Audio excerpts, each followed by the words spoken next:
السلام عليكم ورحمة الله وبركاته. إن الحمد لله نحمده ونستعينه ونستغفره ونؤمن به ونتوكل عليه ونعوذ بالله من شرور أنفسنا ومن سيئات أعمالنا. من يهد الله فلا مضل له ومن يضلل فلا هادي له. ونشهد أن لا إله إلا الله وحده لا شريك له ونشهد أن محمدا عبده ورسوله.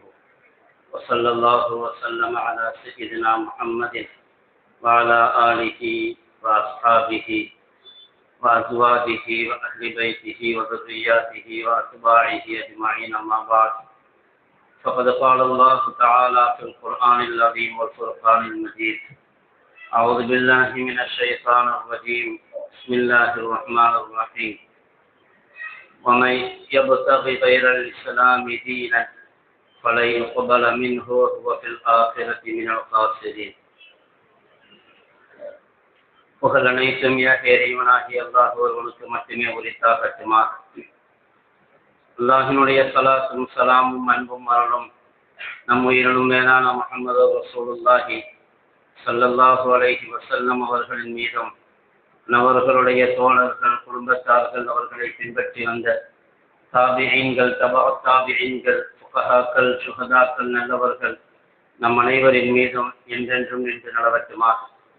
அல்லாஹினுடைய மேலான ரஹ்மத்தையும் அவனுடைய பொருத்தத்தையும் பெற்றுக்கொண்ட நல்லடியார்களுடைய கூட்டத்திலே அல்லாஹ் நம்மை கபூல் செய்தல்வானா.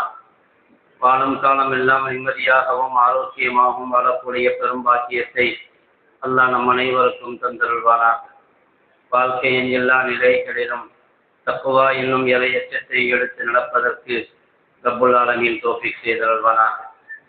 கண்ணியத்திற்குரியவர்களே, அல்லாஹு தஆலா நம்மை ஒரு முஸ்லிமுடைய குடும்பத்திலே பிறக்க செய்திருக்கிறான், முஸ்லிமாக வாழச் செய்திருக்கிறான்.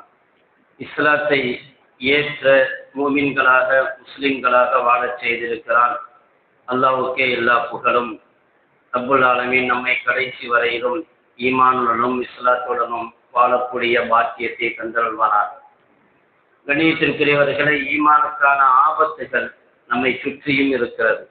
நம்முடைய ஈமானை பறிக்கக்கூடிய சிந்தனைகள் இன்று ஆயுதங்களின் மூலமாக நடக்கக்கூடிய தாக்குதல்களை விட சிந்தனைகளின் மூலமாக நடக்கக்கூடிய தாக்குதல் மிகவும் ஆபத்தானது.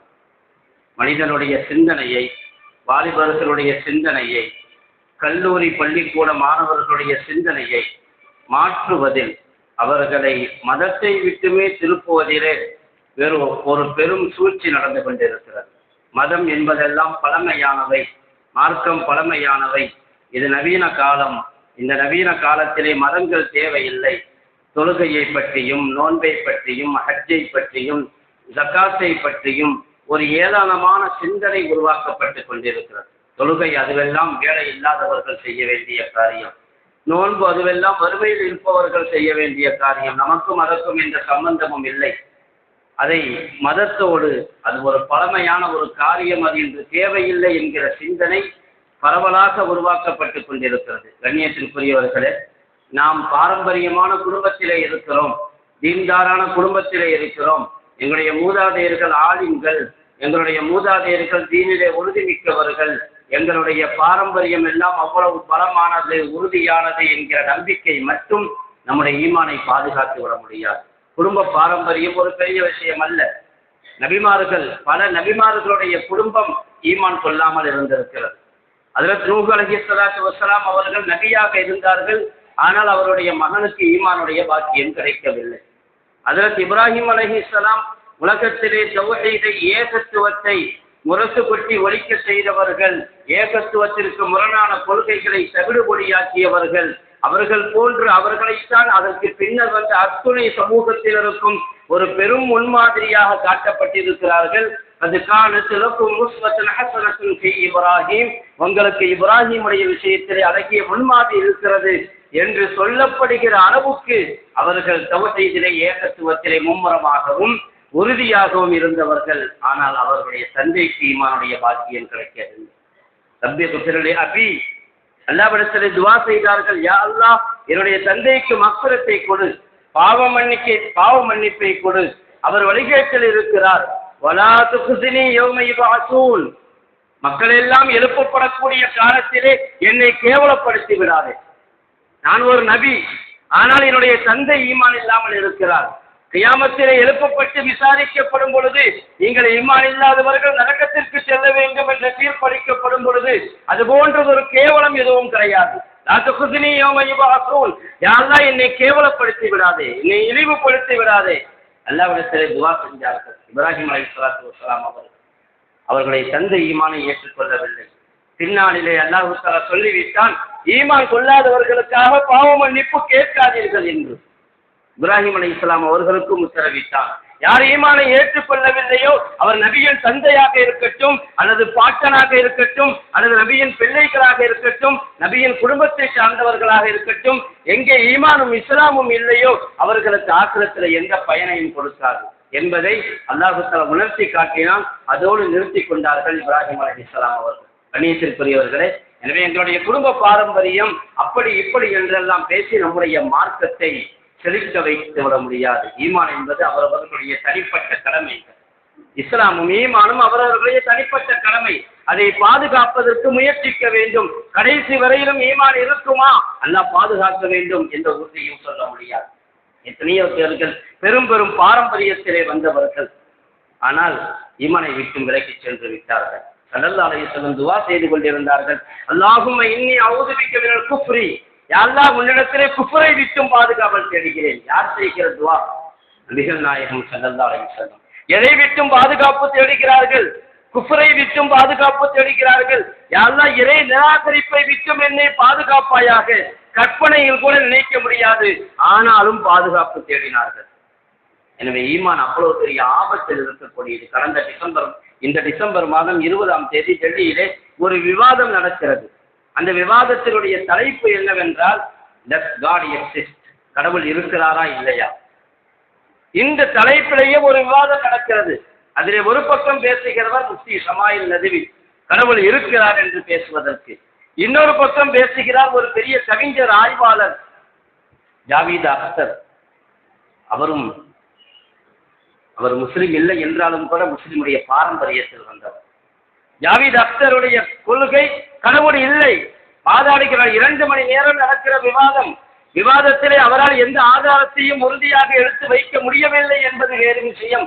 ஏன் முஃப்தி ஷமாயில் நதவி சொன்ன ஆதாரங்களுக்கு கடவுள் இருக்கிறார் என்பதற்கான ஆதாரத்தை கூட முறையாக அவரால் புரிய முடியவில்லை என்பது வேறு விஷயம்.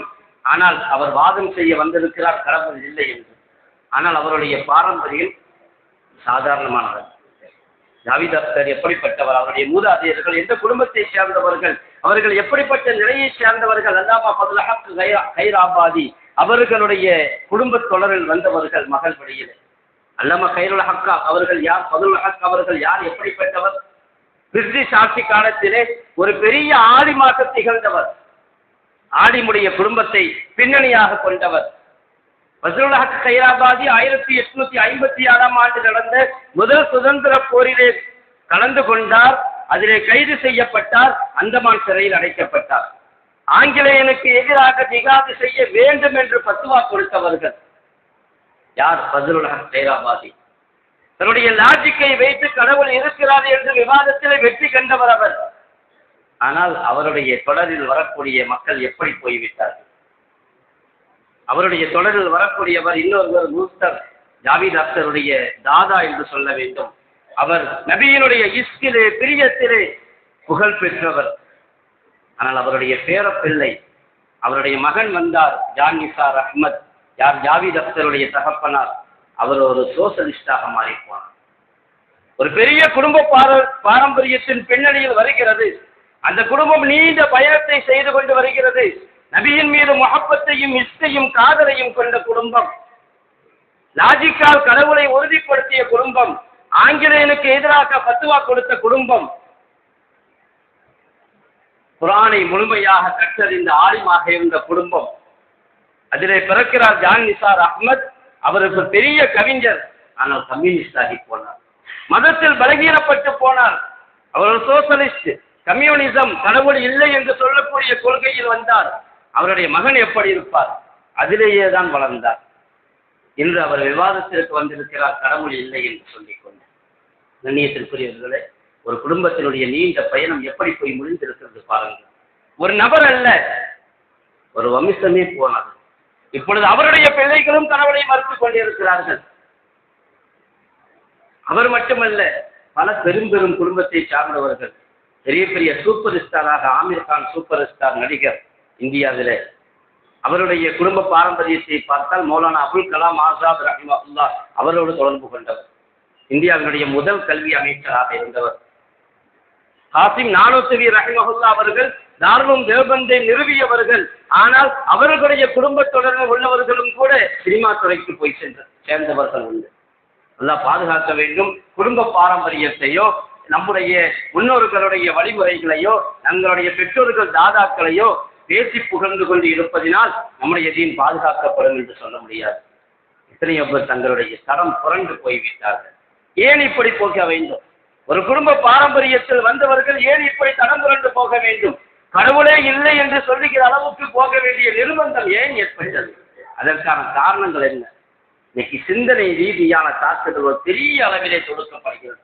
மேற்கத்திய கலாச்சாரமும் மேற்கத்திய சிந்தனையும் இன்று கிறிஸ்தவ மதம் உலகம் முழுக்க பரவி இருந்தாலும் கூட அதைவிட வேகமாக பரவி கொண்டு வருவது நாத்திகம், கடவுள் இல்லை என்று சொல்லுகிற கொள்கை, சர்ச்சுகளை விட்டும் தூரமாக்கி போகிற கொள்கை, அதுவே மிக வேகமாக பரவி கொண்டு வருகிறது. காரணம், கல்லூரிகள், யூனிவர்சிட்டிகள், அவர்களுடைய விஞ்ஞானம், அறிவின் மீது உள்ள அந்த முழுமையான அழுத்தமும் தாக்கமும் நம்பிக்கையும், தங்களுடைய அறிவுதான் இறுதியானது என்று நம்பியவர்கள். அறிவை கொண்டு மட்டுமே எதையும் சாதிக்க முடியாது. உலக மகா யுத்தத்திலே அணுகுண்டு வீசினார்கள்.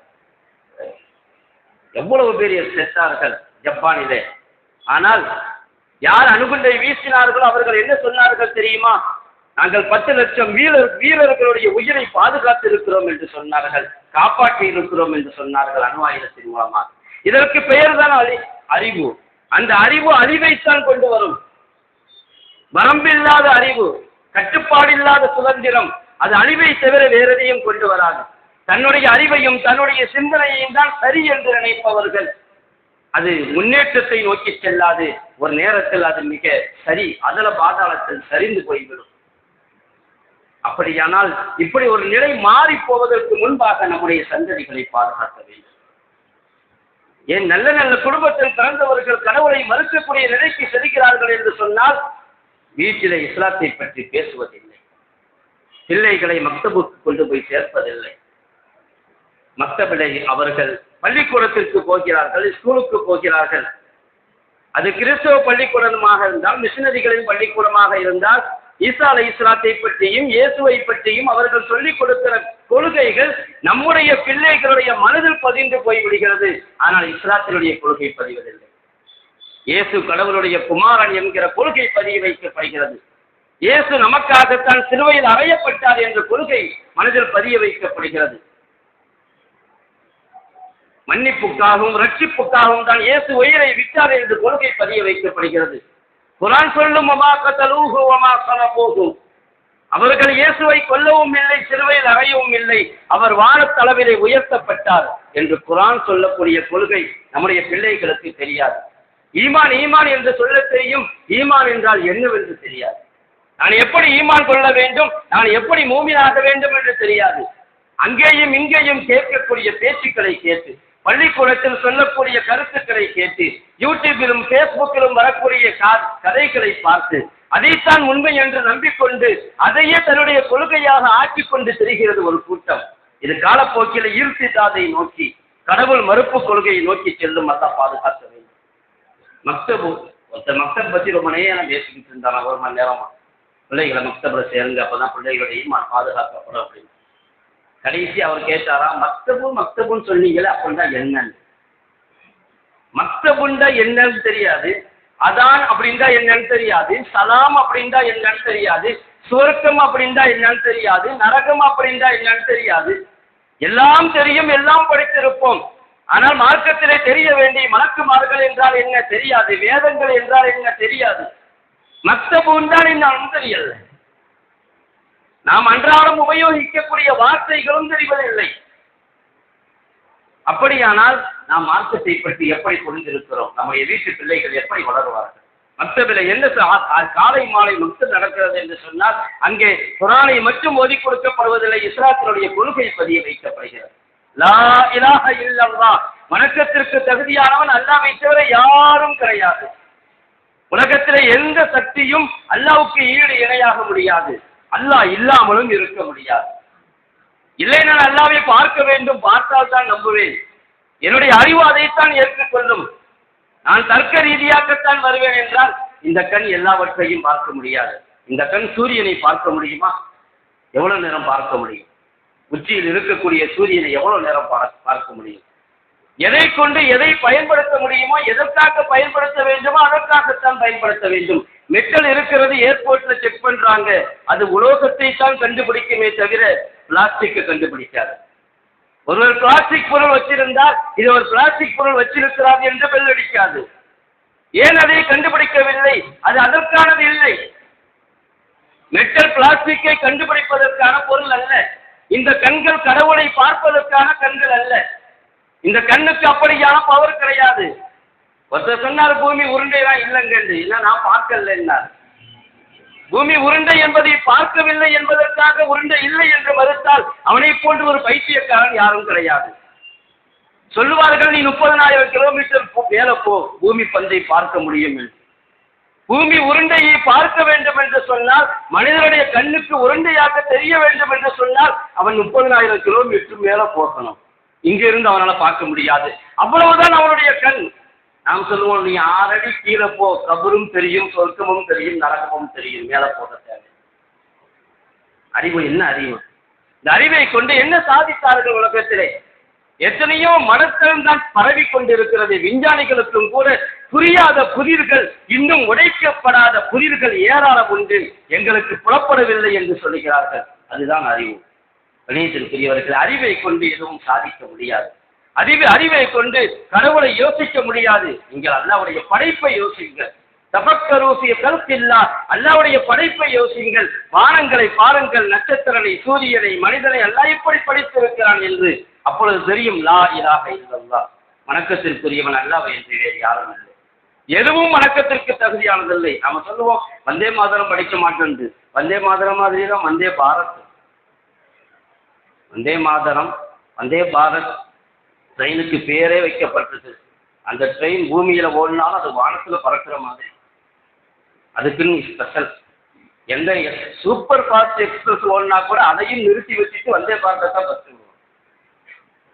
காசு கூட இல்லை. அதுல போறவங்கலாம் இன்னைக்கு வந்தே பாரத் எல்லாம் அதுல பயணிக்கிறாங்க. எல்லாம் பொருளாதாரத்தை கொடுத்திருக்கிறான், சீக்கிரமாக போய் சேர்ந்து விட முடிக்கிறது. அதுக்கென்று தனி ஸ்பெஷல். அது எப்பவுமே முதல் பிளாட்ஃபார்ம் தான் நிற்கும். வந்து இறங்கணும், கஷ்டப்படாமல் வெளியே போகணும்.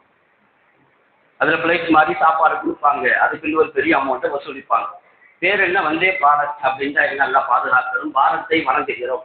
வந்தே மாதரம் என்றால் இந்த பூமி தாயை வணங்குகிறோம் அர்த்தம். வந்தே பாரத்னா பாரத்தை வணங்குகிறோம் என்று. அல்லாஹ்வை தவிர வணக்கத்துக்கு தகுதியான உலகத்தில் எதுவுமே கிடையாது. பாரத் ட்ரெயின் சொல்லுங்க, வந்தே பாரத் சொல்லணுங்கிற கட்டாயம் இல்லை, சொல்லவும் கூடாது. அது நம்முடைய கொள்கை சார்ந்தது. எந்த நிலையிலும் நம்முடைய ஈமானில் சமரசம் செய்ய முடியாது. அல்லாஹ்வை மட்டும்தான் வணங்குவோம். அது அதை தவிர வேறு எவ்வளவு பெரிய சக்தியாக இருந்தாலும் சரி, அது வணக்கத்திற்கு தகுதியானதல்ல. இது நம்முடைய ஈமான். அப்படி நம்முடைய பிள்ளைகளுக்கு சொல்லி வளர்க்க வேண்டும். நம்முடைய பிள்ளைகளை அப்படி வளர்க்க வேண்டும். இல்லை என்றால் 2வது தலைமுறை, 3வது தலைமுறை, 4வது தலைமுறை எத்தனை ஜாவித் அக்தரை உருவாக்குவார்கள் என்று தெரியாது. அல்லாஹ் பாதுகாக்க வேண்டும். தொழுகையை பற்றி, ஹலால் ஹராமை பற்றி வீட்டிலே பேச வேண்டும். சாப்பிடும் பொழுது நாம் சத்தமாக பிஸ்மில்லா சொல்லணும். பிள்ளைகளுக்கு முன்னால் பிஸ்மில்லாஹிர் ரஹ்மானிர் ரஹீம் நாம சத்தமா சொல்லணும். சொல்லுன்னு சொல்றதை விட நாம சத்தமா சொல்லணும். ஹலால் ஹராமை பற்றி பேசணும். ஹலால் ஹராம் அப்படின்னா என்னன்னே தெரியாது இன்னைக்கு நிறைய பேருக்கு. ஹலால்டா என்ன, ஹராம்டா என்ன, எதுவுமே தெரியாது. ஹலாலுக்கு அர்த்தம் என்னென்றும் தெரியாது, ஹராமுக்கு அர்த்தம் என்னென்றும் தெரியாது. ஒரு இஸ்லாமிய சமூகத்திலே வாழக்கூடிய முஸ்லிம்கள் எந்த காரணம் கொண்டு இப்படி ஒரு சிந்தனையில் வாழக்கூடாது. அப்படி வாழ்ந்தால் அது காலப்போக்கிலே பெரிய ஆபத்தை உருவாக்கும். இது தடுக்கப்பட்டிருக்கிறது, இது ஆசமாக்கப்பட்டிருக்கிறது. அதை வீட்டிலே பெற்றோர்கள் பேச வேண்டும். ஆனால் அதற்கு மாற்றமாக ஏன் கடவுள் மறுப்பு கொள்கைகள் உருவாகிறது? அதற்கு மாற்றமாக இஸ்லாத்தை பற்றியும் தொழுகையை பற்றியும் கிண்டல் அடிப்பதும், தொப்பியை கேவலமாக பேசுவதும், தலைப்பாகையை பார்த்து கிண்டல் அடிப்பதும், தாடியை கேவலமாக பேசுவதும், இப்படிப்பட்ட கிண்டலும் கேலியும் தான் பிள்ளைகளுடைய மனதிலே அது தாடி தொப்பி தலப்பாகையினுடைய கேவலத்தை மட்டும் உருவாக்கவில்லை, அது ஈமானையும் இஸ்லாத்தையும் மட்டும் அவர்களை வெளியாக்கினார்.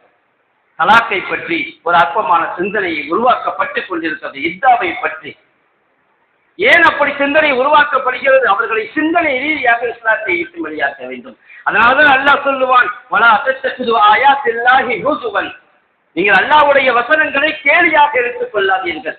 உங்களுக்கு பிடிக்கிறதோ இல்லையோ, நீங்கள் செயல்படுத்துகிறீர்களோ இல்லையோ, நீங்கள் தாடி வைக்கிறீர்களோ இல்லையோ, ஆனால் அதை கேலியாக கருதாதீர்கள்.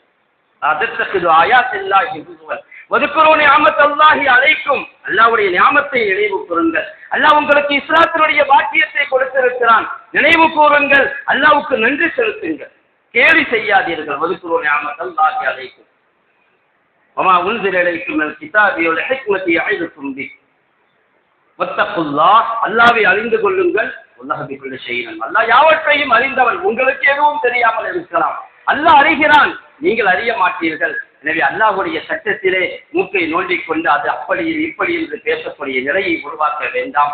அப்படி இருந்தால் நம்முடைய பிள்ளைகளிடத்திலே நாம் மார்க்கத்தை பற்றி ஈமானை பற்றி சிந்தனையை உருவாக்கவில்லை என்று சொன்னால், அவர்களை தொழுகையாளிகளாக ஆக்கவில்லை என்று சொன்னால், அவர்களை மக்தபுகளுக்கு அனுப்பி வைக்கவில்லை என்று சொன்னால், அவர்கள் காலேஜுகளில் படிக்கும் பொழுது அங்கே இங்கேயும் பேஸ்புக்களையும் யூடியூப்லையும் பார்க்கும் பொழுது வித்தியாசமான சிந்தனையோடு தான் வளருவார்கள். எல்லாம் பாதுகாக்க வேண்டும் நம்முடைய பிள்ளைகளையும் நம்முடைய சந்ததிகளையும். கண்ணியத்திற்குரியவர்களே, ஸல்லல்லாஹு அலைஹி வஸல்லம் அவர்கள் சாப்பிட்டு முடித்த பிறகு ஓதுகிற துஆவில் கூட இஸ்லாத்திற்கு நன்றி செலுத்த சொன்னார்கள். அல்ஹம்துலில்லாஹி அல்லதி அத்அமனா வஸகானா வஜஅலனா மினல் முஸ்லிமீன். அல்லாஹ்வுக்கே புகழ் அனைத்தும், எங்களுக்கு உணவளித்தான், நீர் கொடுத்தான், எங்களை முஸ்லிம்களாக ஆக்கினானே அந்த அல்லாஹ்வுக்கே புகழ் அனைத்தும். சாப்பிடும்போது கூட இஸ்லாத்திற்கு நன்றி செலுத்துமாறு ஸல்லல்லாஹு அலைஹி வஸல்லம் அவர்கள் வலியுறுத்தியிருக்கிறார்கள். நாம் பெற்ற இஸ்லாத்திற்கு நன்றியும் செலுத்த வேண்டும். அதை பாதுகாப்பதற்காக அல்லாஹ்விடத்திலே துஆவும் செய்து கொண்டிருக்க வேண்டும். எல்லா காலத்திலும் ரப்புல் ஆலமீன் நம்முடைய ஈமானையும் இஸ்லாத்தையும் ஏற்றுக்கொள்வானாக. அதே போன்று இந்த வரைவு வாக்காளர் பட்டியலிலே ஏறத்தாழ 97 லட்சம் பேர் நீக்கப்பட்டிருக்கிறது. யாருடைய பேராவது விடுபட்டிருந்தால் அதை கொண்டு போய் மீண்டும் பதிவு செய்வதற்கான வாய்ப்புகள் இருக்கிறது. அதிலேயும் மக்கள் கவனம் செலுத்த வேண்டும் என்பதாக கேட்டுக்கொண்டு, ரப்புல் ஆலமீன் அல்லாஹ் நம்மையும் நம்முடைய சந்ததிகளையும் நம்முடைய சந்ததிகளாக கியாமத் வரையிலும் ஈமானிலே இஸ்லாத்தில் இருக்கக்கூடிய பாக்கியத்தை தந்தருள்வானாக. வாஹிரு தஅவானா அல்ஹம்துலில்லாஹி ரப்பில் ஆலமீன். அஸ்ஸலாமு அலைக்கும் வரஹ்மத்துல்லாஹி